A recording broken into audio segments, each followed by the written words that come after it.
We're going to walk through a trade scenario that is an eventuality for anyone who trades, and It is a common eventuality for any novice or developing trader to have this kind of experience before moving forward in their trading career, because it is a common human characteristic for one to deviate from the certain rules of trading that must be complied with, and that is the equity management rules. The problem with our human nature, of course, is that we are trained to to get up in the morning and to go to work, and for time invested working for a company or an employer or working in some occupation, we are we of course are trained, and it's a common practice in our society to be paid in exchange for that effort and production that we provided for the counterparty. Now, in trading, that's not necessarily the case, because what we do is we invest considerable amount of time in understanding and analyzing the market, and we may or may not get paid. It's never 100%. It's never 100% certainty that we will get paid for our efforts. In fact, we may lose money as a result of our efforts if not done properly, or even if we do it properly, we can still lose money.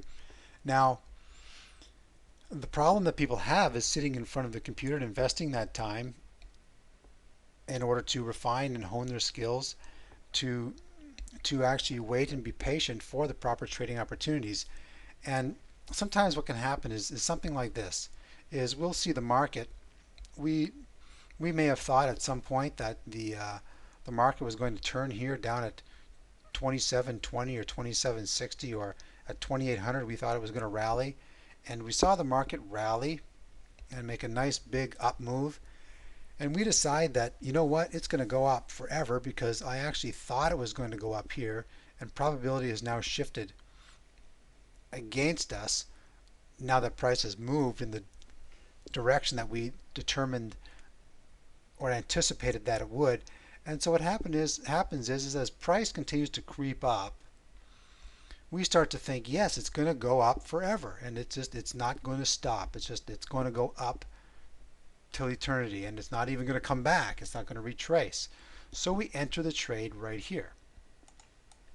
We decide to enter the trade right here on this bold-faced bullish candle, and price moves along and it moves up in our favor, and this is wonderful. And we don't place a protective stop because, geez, we don't want to get stopped out, do we?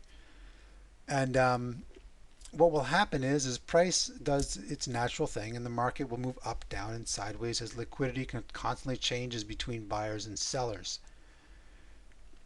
And we don't have a protective stop because one reason why we don't have a protective stop is because we don't actually take the time out to consider what the consequences will be if we get stopped out. And we don't want to confront the reality that our account will take a loss if we are wrong on our decision to have made this trade. Therefore, rather than dealing with the consequences of suffering the loss, or the consequences of understanding the realities that there will be money will actually be pulled out of my account, and that money is not recoverable. So rather than dealing with that, it actually gives us an unsettling or somewhat of a toxic feeling, which becomes irrational, and then it interferes with our ability to manage our trade. So rather than dealing with that scenario, what is the common impulse of human behavior is to not put in a stop, because they're tired of suffering the pain from being stopped out on their trades. Therefore, we won't put a stop on the trade here, and we're watching price rally in our favor. We're up about 30 pips now, and the market starts to jiggle around little bit, and we start to have a little bit of pain. But maybe at this time our computer was closed, or we were eating dinner, or we were off at work, or we just weren't paying attention, so it wasn't that painful. Then we come back and price is up, and our account is up by a few bucks, and then this starts to happen as liquidity picks up in the market. So price begins to fall, and you think, well, it's got to come back up sooner or later. See, like I said, it's going to come back up. It's coming back now. Well, then price starts to fall again, and we're down $1,000. Price continues to fall, and it's getting quite excruciatingly painful. But you go back do some analysis and you actually start to justify why you made the trade and start to look for, through your analytics, you start to look for positives in the market to suggest that this drawdown can't last forever. And what it does, it eases the pain. It's a bit of a novocaine for the pain to a certain degree. And once again, it opens the door for justification of your denial. And so kind of it's somewhat of a soothing feeling to find that there's still hope based on some positives that you pulled out of the technicals.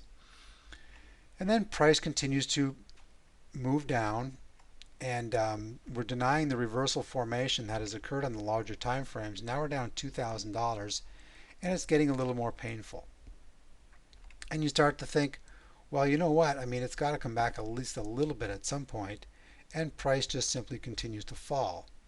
Now we're down $3,000, and you figure, oh, what the heck, I mean, geez, I've just made a really dumb decision, and I know I can call trades. I know I'm really close to being a successful trader, but I should have placed a protective stop here. Okay, stops. Maybe I guess there's a reason for placing protective stops here. But when I place protective stops, I keep losing money. But rather than stepping back and taking a good view on where you are as a trader in your comfort zone in terms of your entries and your exits and your equity management and trying to hit home runs. Now you're at a point where your mind is becomes so irrational and so toxic with the losses that are being incurred in your account that you now bring a completely different view to the market, and price continues to fall, and you just think, my goodness, it simply cannot fall any further. Now you're down $4,000, and you figure, you know what? I think I'm just gonna get out. I'm just gonna get out and stop the pain and stop the sweating. I'm just gonna close this account. I don't like this trading. When you know what? When you actually inside of you, you actually have a trader inside of you. There is a successful trader inside of you, and you know it. But you made one bad decision that can completely turn the tables on your life, on your equity, on your specific count, on your venture, and don't get in this situation. Don't make the decision to get yourself in this situation.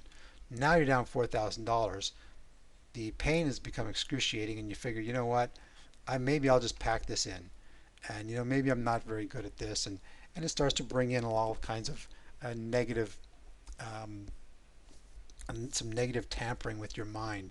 So you decide to just simply bail out on this trade because you can't take the pain anymore. And then price starts to move, a little bit in your favor.